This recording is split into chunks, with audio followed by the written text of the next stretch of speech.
नमस्कार, मैं हूं विद्यासागर। स्वागत है आप सभी का न्यूज वन इंडिया में। बुलेटिन में सबसे पहले बात करेंगे मुख्तार अंसारी की। मुख्तार को लेने पंजाब पहुंच गई है उत्तर प्रदेश पुलिस। आपको बता दें कि मुख्तार को लेने पंजाब पहुंच गई है यूपी पुलिस, और कोरोना टेस्ट के बाद यूपी लाया जाएगा मुख्तार अंसारी को। मुख्तार अंसारी को यूपी की बांदा जेल में रखा जाएगा। मुख्तार अंसारी जल्द यूपी पुलिस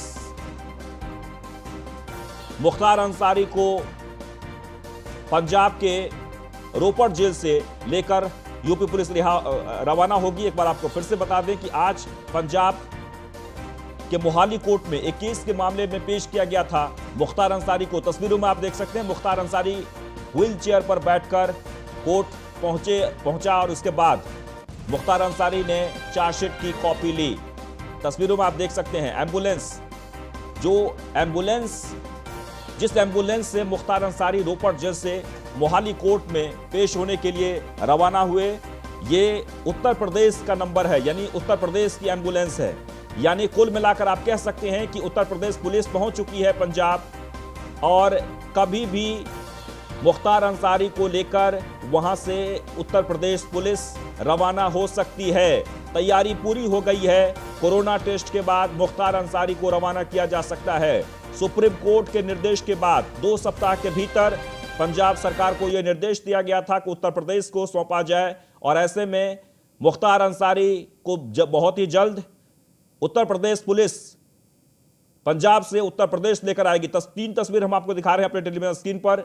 मुख्तार अंसारी को एम्बुलेंस से यानी कि व्हील चेयर पर उतारते हुए और फिर व्हील चेयर पर ही कोर्ट तक ले जाते हुए मोहाली कोर्ट ले जाया गया। यानी कि कोर्ट में आज पेशी थी मुख्तार अंसारी की, और जो एम्बुलेंस हम आपको तीसरी तस्वीर में दिखा रहे हैं वो एम्बुलेंस पंजाब की नहीं बल्कि उत्तर प्रदेश की है। यानी कुल मिलाकर यह कहा जा रहा है कि पूरी तरीके से एम्बुलेंस में डॉक्टर के साथ यानी चेकअप के साथ, यानी बार बार जो ये बातें कही जा रही है कि मुख्तार अंसारी बीमार हैं, तो समुचित इलाज के लिए वहां पर व्यवस्था भी कर दी गई है एम्बुलेंस में डॉक्टर के साथ। और वो एम्बुलेंस पहुंच चुकी है जिस एम्बुलेंस से आज रोपड़ जेल से मोहाली कोर्ट भी ले जाया गया मुख्तार अंसारी को। और अब जो खबर आ रही है उसमें यह कि कभी भी किसी भी वक्त उत्तर प्रदेश पुलिस वहां से यानी कि पंजाब से मुख्तार अंसारी को लेकर रवाना हो सकती है, और सीधे सीधे बांदा कोर्ट में मुख्तार अंसारी को रखा जाएगा। पहले भी बांदा कोर्ट में मुख्तार अंसारी को रखा जा चुका है, और फिर से जो खबर आ रही है वो ये कि मुख्तार अंसारी को बांदा कोर्ट में रखा जाएगा।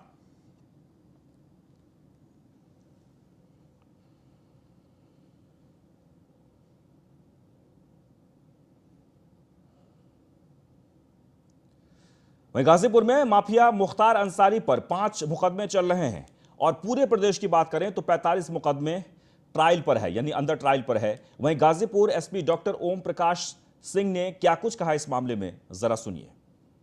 इनके ऊपर विभिन्न जनपदों के मिलाकर के कुल 45 मुकदमे पंजीकृत हैं, जिसमें इस समय गाजीपुर जनपद के 5 मुकदमे अंडर ट्रायल हैं, जिनमें 3 गैंगस्टर के हैं और 2 अन्य धाराओं के हैं। 307 है, एक 467, 68, 475 आईपीसी का भी है। तो इन मुकदमों को ट्रायल पे रखा गया है, जिसपे समय समय पर ऑनरेबल जो एमपी एमएलए कोर्ट है प्रयागराज का, वो सम्मन आदि इशू करता है। ये मुकदमे 5 जनपद गाजीपुर के ट्रायल पे हैं, जिनमें उनकी आवश्यकता पड़ती है। और बरेली से खबर है जहां नगर निगम के पार्षदों का बीडीए उपाध्यक्ष पर गंभीर आरोप देखने को मिल रहा है। बीजेपी पार्षदों ने बीडीए उपाध्यक्ष पर यह भ्रष्टाचार का आरोप लगाया है। आरोप बिना नीलामी प्लॉट बेचने का है। आरोप बीडीए उपाध्यक्ष पर लगाया गया है, जिनका नाम प्लॉट में मिल रहा है। यानी बीजेपी पार्षद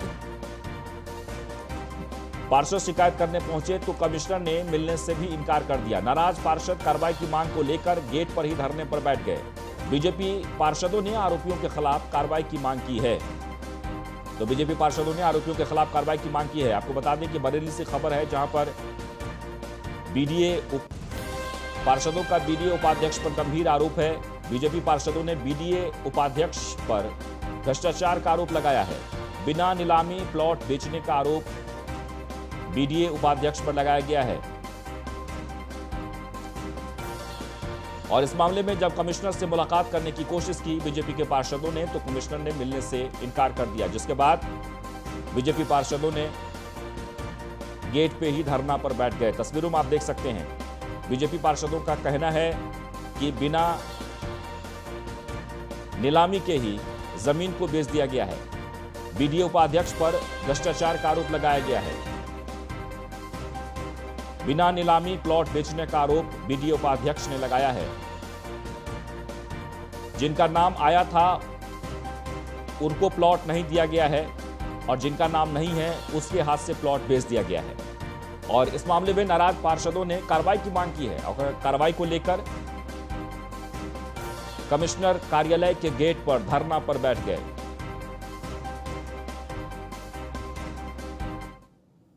अभी तक हमको इसकी ना ही कोई प्रकरण संज्ञान में आया है, ना ही कोई लिखित में शिकायत प्राप्त हुई है। जैसे ही शिकायत प्राप्त होती है तो जो भी हम लोगों की जांच प्रक्रिया है उसके तहत ही कार्रवाई कराई जाएगी। तो क्या पूरा मामला है, किस तरीके का क्या? नहीं, अभी हमारे समक्ष कोई लिखित में शिकायत प्राप्त नहीं हुई है और जैसे ही कोई भी शिकायत प्राप्त होगी उस पर हम लोग जो भी प्रक्रिया है उसके हिसाब से हम लोग कार्रवाई कराएंगे। तो वहाँ पे टेंडर हुए जो भी है, खैर तो टेंडर जो है। तो आपको बता दें कि बीडीए बरेली डेवलपमेंट अथॉरिटी के उपाध्यक्ष पर गंभीर आरोप लगा है। नगर निगम के पार्षदों ने यह आरोप लगाया है। उनका सीधे सीधे कहना है कि जिनका नाम जमीन के लिए, यानी कि खबर यह भी है कि बीजेपी पार्षदों ने कमिश्नर से मिलने की कोशिश की, लेकिन कमिश्नर ने मिलने से सीधे सीधे इनकार कर दिया और उसके बाद पार्षदों ने धरना प्रदर्शन पर बैठ गए।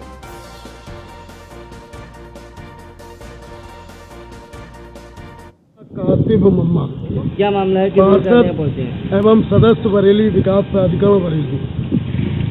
हम आए मंडलायुक्त से मिलने आए हैं बरेली विकास प्राधिकरण के भ्रष्टाचार के संदर्भ में। कैसा भ्रष्टाचार? क्या विगत 1 वर्ष से ऊपर का समय हो गया, प्राधिकरण बोर्ड की बैठक आहूतनी की गई है, जबकि शासनादेश संख्या 1106/9 वर्ष 2001 में ये व्यवस्था दी गई है कि हर 3 माह के अंदर विकास प्राधिकरण बोर्ड की एक बैठक आहूत होना अनिवार्य है। ऐसा न करके प्राधिकरण के उपाध्यक्ष श्री जोगिंदर सिंह एवं उनके साथी राजीव दीक्षित। और जोगिंदर सिंह जी जुड़ गए इस वक्त हमारे साथ, बीडीए के उपाध्यक्ष इस वक्त फोन लाइन पर। जोगिंदर सिंह जी, मामला काफी गंभीर है। आप पर यह आरोप है कि बिना नीलामी के ही आपने प्लॉट बेच दी है। बीजेपी के पार्षदों ने यह आरोप लगाया है, क्या कहना चाहेंगे? देखिए, मैं अभी लिखित तो कोई शिकायत हम लोगों को प्राप्त नहीं हुई है जी। और लेकिन जैसा ये कह रहे हैं कि बोर्ड की बैठक नहीं हुई है, तो मैंने यहाँ अक्टूबर एंड में ज्वाइन किया था जी। और उसके बाद हम लोगों की बोर्ड की बैठक प्रस्तावित थी, लेकिन मंडलायुक्त महोदय का स्थानांतरण हुआ, फिर नए मंडलायुक्त महोदय भी आके ज्वाइन किए हैं। तो हमारी जो बैठक है 10 अप्रैल के पास ये क्या कहते हैं विदित है कि 10 अप्रैल को बोर्ड बैठक हमारी रखी जाएगी, 10 से 14 अप्रैल के बीच में। इसके अलावा जो भी ये आरोप लगा रहे हैं प्लॉटिंग का या आवेदन का, तो उसका कोई साक्ष्य दें, एविडेंस दें कि जो भी हम लोग विधिक प्रक्रिया से जांच कराई जाएगी। अगर जांच में जो भी कोई भी दोषी होगा तो कार्रवाई करेंगे। नहीं, बिल्कुल कार्रवाई करेंगे, लेकिन सवाल ये है कि उनका ये कहना है कि बीडीए के जो उपाध्यक्ष है सब घालमेल उन्होंने ही किया है। हम एक बार जानना चाहते हैं कि हुआ क्या है, यानी जिनका नाम जमीन के लिए आया था उनको जमीन नहीं दिया गया है, लेकिन जिनका नाम नहीं आया उसके हाथों से बेच दिया गया है। थोड़ा मामला हम समझना चाहते हैं जोगिंदर जी। मैं आपके संज्ञान में बता दूं कि जो हमारा रेजिडेंशियल प्लॉट होता है वो लॉटरी सिस्टम से निकलता है जी। हम लोगों ने लगभग 564 प्लॉटों की लॉटरी निकाली, जिसमें 564 लोगों को आवेदन दिया। इसके अलावा हम लोग ये चाहते थे कि प्राधिकरण की आय बढ़े। जिन लोगों को प्लॉट जिस सेक्टर में जिन्होंने आवेदन किया था उसमें नहीं मिला था, तो न्यूज़पेपर के माध्यम से हम लोगों ने एक नोटिस निकाला था, अगर वो लोग किसी और सेक्टर में इंटरेस्टेड हों तो वो अपना एप्लीकेशन दे सकते हैं दोबारा से। काफी लोगों ने, जिसमें उदाहरण के तौर पर सेक्टर 3 में उनको प्लॉट नहीं मिल पाया, तो उन्होंने सेक्टर 6 में आवेदन किया, उनको 6 में आवेदन के तहत प्लॉट दिया गया। पहली बात। दूसरी बात है कमर्शियल प्लॉट की। कमर्शियल प्लॉट की हमेशा बोली लगती है और आपकी जानकारी के लिए मैं बता दूं कि 1,11,000 स्क्वायर मीटर के रेट से प्राधिकरण ने प्लॉट बेचे हैं, जो प्राधिकरण के लिए बहुत गर्व की बात है, क्योंकि इतने रेट नोएडा और गाजियाबाद में भी नहीं है। किसी भी प्रकार का अगर इन लोगों को संशय है या डाउट है तो अपना शिकायत लिखित में दे सकते हैं। ये तो बिल्कुल ठीक है, ये प्रक्रिया के तहत है जो आप बात कह रहे हैं, लेकिन इसमें एक सवाल ये खड़ा हो रहा है, जैसे बीजेपी की सरकार है इस वक्त उत्तर प्रदेश में और ये पार्षद भी बीजेपी के ही हैं। इनका ये कहना है सीधे सीधे कि आपने, ठीक है, जिसको प्लॉट, जिसका नाम आया था उसको उस जगह पे प्लॉट अगर नहीं मिला तो प्रक्रिया के तहत वो दूसरे जगह चयन कर सकते हैं, लेकिन जिसका नाम ही नहीं आया अगर उसे प्लॉट दे दिया जाता है तो ये तो सीधे सीधे है कि ये गलत हुआ है, कहीं ना नहीं, कहीं अगर ऐसा है तो ये तथ्य हमारे सामने रख सकते हैं। मेरी जहाँ तक जानकारी है ऐसा कोई प्लॉट अलॉट नहीं हुआ है, अगर हुआ है तो कैंसिल हो जाएगा। जी, यानी ये जो आरोप लगा रहे हैं वो झूठ, ये गलत है जी। तो इस मामले में अब इनका जो आरोप है ये धरना पर बैठे हैं अब। नहीं, मेरे संज्ञान में नहीं है, मैं अभी यूपी से आया हूँ। अगर ऐसी कोई जोगिंदर बात है जी, तो लिखित में अपना प्रत्यय दें। नरेश शर्मा जी भी जुड़ गए हैं जो आरोप लगा रहे हैं इस वक्त। हम चाहते हैं कि आप भी बने रहें। नरेश जी आप बताइए, इस वक्त जोगिंदर सिंह जी भी बने हुए हैं जो बीडीए के उपाध्यक्ष हैं, क्या आरोप है आपका? हमारा आरोप यह है कि पिछले 1.5 साल से इन्होंने बीडीए की बैठक को नहीं बुलाया, नियमों की इन्होंने धज्जियां उड़ाई। हमारा सीधा ये आरोप है इन पे, जो इन्होंने आवंटन किए हैं प्लाटों को, उसकी लिस्ट हमारे पास है। उसमें 2 को 4, 1 को 5, जिस तरीके ओवर राइटिंग 1 जगह 2 जगह 3 जगह तो संभव है, दर्जनों जगह ओवर राइटिंग है, जिसपे इन्होंने प्लाटों की संख्याओं को घटाया बढ़ाया गया है। उसके अलावा इन्होंने जो टेंडर जो दिए हैं, मैं इनसे ये जानना चाहता हूं कि जब इनको ये नहीं मालूम, बच्चा पैदा नहीं हुआ, तो ये भी नहीं मालूम है कि लड़की होगी या लड़का, तो ये बेबी सूट, बच्चे का सूट कैसे ले आए? यानी कि टेंडर पूरे खुले भी नहीं और काम पूरा करा दिया गया। ये जो ठेकेदार ने काम आधे से ज्यादा पूरा भी कर दिया, तो ये बताइए भ्रष्टाचार में नहीं आ रहा तो किसमें आ रहा है?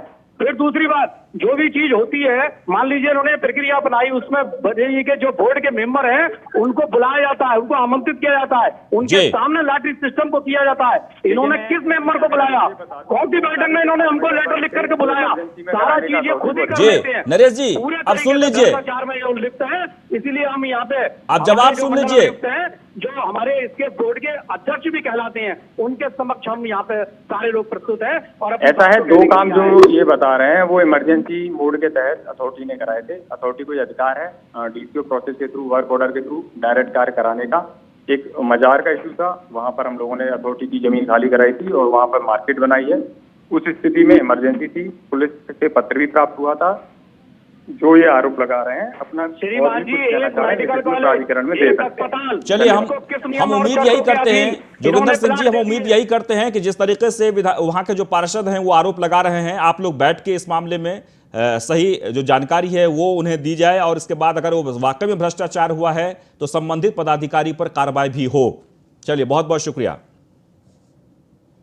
शर्मा बंटी, पार्षदों और बरेली विकास प्राधिकरण का बोर्ड का सदस्य।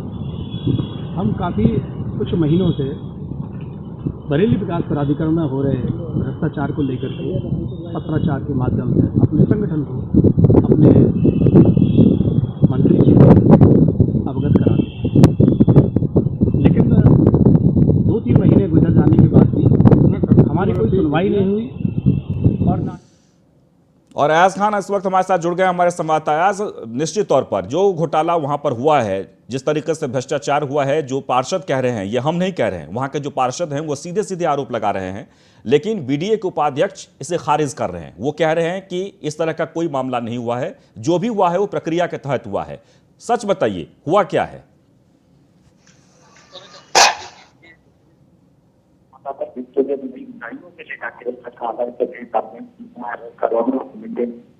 तरीके की कोई भी उस पर कार्रवाई की है, तो कहीं ना कहीं अगर ऐसे आरोप तो ये गलत था। सबसे बड़ी बात ये है पार्षद हालांकि हमने ऐसा कोई अगर कुछ है तो हमें जानकारी दी जाए, हम उसका कार्रवाई करेंगे। लेकिन उसमें किसी तरीके का ऐसा अभी तक आरोप कोई भी किसी पे लगा सकता है, ऐसा पूरे देश में करा जाता है, लेकिन उसे सिद्ध करना तो होता है। तो ये कहीं ना कहीं कहना है सरकार की कामों को जिसके खिलाफ उन्होंने एक्शन लिए हैं, कार्रवाई की है, इनको कहीं ना कहीं तैयार करना है, इनके खिलाफ इनको विधेयक प्रदान किया जाए और उनके खिलाफ कैसे प्रदान किया जाए, चीजों को बदलाव करें। लाख करोड़ रुपए की ऐसे प्लॉट थे जिसको काफी कामों में बिक रहे थे, इससे पहले इनके आने के बाद बड़ी तादाद में बड़े फंसाने के तौर पे उभारा है और उस रखा है। तो कहीं ना कहीं एक तरीके का अच्छा काम रहा है। अगर ऐसे आप ये तब्दील है, ये जांच बेटा है, आगे इसमें कैसा होगा उससे हम आगे जी बिल्कुल, आपकी आवाज जो है बहुत स्पष्ट नहीं आ पा रही है, समझ नहीं पा रहे हैं, लेकिन जो बातें समझ में आई वो ये कि फिलहाल ये मामला जो है जांच का विषय है। बहुत बहुत शुक्रिया, और इस मामले की निष्पक्ष जांच हो और इस मामले में जो भी दोषी हो उस पर कार्रवाई हो, क्योंकि मामला बहुत बड़ा है, प्लॉट से संबंधित है। चलिए आगे बढ़ते हैं। चित्रकूट से खबर है, जहां पर चित्रकूट के जंगल में आग लगी है। धीरे धीरे ये आग विकराल रूप धारण कर लिया। वन कर्मियों को कड़ी मशक्कत करनी पड़ रही है। अलग अलग क्षेत्रों में आग लगी है। तस्वीरों में आप देख सकते हैं, चित्रकूट से ये तस्वीर है जहां पर जंगल में आग लगी है, और इस आग ने वन कर्मियों को, यानी कि वन में जो लोग हैं वो काफ़ी इससे भयभीत हैं, परेशान हैं, क्योंकि ये आग एक तरफ नहीं बल्कि कई तरफ से घेर लिया है और धीरे धीरे विकराल रूप धारण कर लिया है। हालांकि आग बुझाने की लगातार कोशिश की जा रही है कि आग पर काबू पाया जाए, लेकिन अभी तक इस आग पर काबू नहीं पाया गया। आपको बता दें कि जंगल में जब आग लगती है तो मुश्किलें ये हो जाती है कि फायर ब्रिगेड की टीम भी वहाँ मौके तक नहीं पहुँच पाती, और वहाँ आग पर काबू पाने के लिए जो तरीका होता है वो बहुत ही स्थानीय तरीके से, यानी उसकी की झाड़ी से आग पर काबू पाया जाता है। फिलहाल चित्रकूट की ये तस्वीर है, धीरे धीरे विकराल रूप धारण कर लिया है आग और फैलते जा रहा है। यानी तस्वीरों में आप देख सकते हैं कि आग पूरी तरीके से चित्रकूट के जंगल में फैल रहा है। ये जंगलों में आग लगने का मुख्य कारण है जो लोकल स्थानीय लोग हैं, वो जंगलों में महुआ बिनने जाते हैं और महुआ को नीचे साफ करने के उद्देश्य से आग लगा देते हैं। उसके बाद चले आते हैं, उससे आग जंगलों में फैल जाती है। हम लोगों को प्रयास है आग पूरी तरह बुझाई जाए। इसलिए हम लोग 10 टीमें बना दी गई हैं जो लगातार जंगलों का आग बुझा रही हैं और हम लोग नियंत्रण कर रहे हैं। सर अभी कहाँ दोपहर में भी जो है आपके लोग आग बुझा रहे हैं? अभी हमारा स्टाफ लगा हुआ चूली में जो मारकुंडी रेंज में है, और सिद्धपुर जो करबी रेंज में वहाँ पर लगा है, और मरजातपुर जो करबी रेंज में है। बाकी जगह आग नियंत्रण कर ली गई है और लगातार निगरानी की जा रही है। सर महुआ बीनने वालों के ऊपर किस तरह की कार्रवाई होगी अगर लगातार इस तरह की हरकतें होती हैं तो? इनके विरुद्ध विभागीय केस काट के कार्रवाई की जाएगी। उसमें करीब 3 साल सजा प्रावधान है और 5 हजार जुर्माने का प्रावधान किया गया है। उसके तहत कार्रवाई करेंगे। हम अब तक 2 केस काट चुके हैं लोगों के खिलाफ, आगे भी कार्रवाई की जाएगी। जंगलों का आगे बढ़ते हैं। प्रयागराज से खबर है, फूलपुर इफ्को में हुए हादसे का मामला सामने आया है। यूनिट हेड सहित 11 अधिकारी को निलंबित कर दिया गया है। आपको बता दें कि फूलपुर इफ्को में हुए हादसे के मामले में 11 अधिकारियों को निलंबित किया गया है। एमडी डॉक्टर उदय शंकर ने यह कार्रवाई की है। 4 महीने में 2 बड़े हादसे होने पर यह कार्रवाई हुई है। आंतरिक जांच में दोषी पाए जाने पर 11 अधिकारियों पर गाज गिरी है। अभी कुछ और अधिकारियों पर कार्रवाई हो सकती है। सूत्रों के हवाले से जानकारी मिल रही है। 22 मार्च में इफ्को में बॉयलर फटने से 3 मजदूरों की मौत हो गई थी। 22 दिसंबर 2020 को हुए हादसे में 2 अधिकारियों की मौत हो गई थी, यानी कि 2 हादसे में अब तक 5 लोगों की मौत हो चुकी है। और राज बहादुर जुड़ गए इस वक्त हमारे साथ प्रयागराज से, हमारे संवाददाता। राज बहादुर, इस मामले में कार्रवाई हुई है, कहीं ना कहीं लापरवाही हुई, इसलिए इतना बड़ा हादसा हुआ, और एक बार नहीं बल्कि 2 बार यह हादसा हुआ है। कई लोगों ने अपनी जान गंवाई है। कितने लोगों पर कार्रवाई हुई है और कौन कौन लोग बाकी है? जैसे कि बता दें, फूलपुर इफ्को फैक्ट्री में 4 महीने के अंदर में 5 लोगों की मौत हुई थी। करीब 30 से 35 लोग घायल हुए थे। तो ये अधिकारियों की बड़ी लापरवाही थी। तो ये बड़े अधिकारी जो थे, उदय शंकर पांडे ने इसकी जांच कमेटी की थी। तो आज जांच कमेटी की रिपोर्ट आ गई। 11 अधिकारियों को निलंबन की कार्रवाई की गई है। कुछ अधिकारी अभी ऐसे हैं जिनके ऊपर विभागीय जांच की कार्रवाई की जा रही है, उनकी भी रिपोर्ट आ जाएगी तो बड़ी कार्रवाई की जाएगी। जैसे कि बता दें, ये अधिकारी वैसे थे कि जो अपने जिम्मेदारी का परवाह नहीं किए थे। इसकी कोई शासन से कोई बात नहीं बताया था कि इस तरह की घटना होने वाली है। तो इसमें बड़ी लापरवाही 11 लोगों के ऊपर निलंबन की कार्रवाई की गई है। जी लेकिन दोबारा इस तरीके की घटना न हो, उसके लिए क्या उपाय किए जा रहे हैं? जैसे कि बता जाए कि जो नए अधिकारियों को चार्ज मिला है उसको पूरी तरह से जो मशीनरी का सामान है उसको दुरुस्त किया जाए। इसको प्रशासन द्वारा अवगत कराया जाए। जो इफ्को विभाग में बड़ी घटनाएं 4 महीने के अंदर में कई लोगों की मौत हुई थी। अब दोबारा घटना न होने के लिए प्रशासन सचेत है। जी चलिए, बहुत बहुत शुक्रिया। और फिलहाल इस बुलेटिन में इतना ही, लेकिन आप बने रहें न्यूज़ 1 इंडिया के साथ।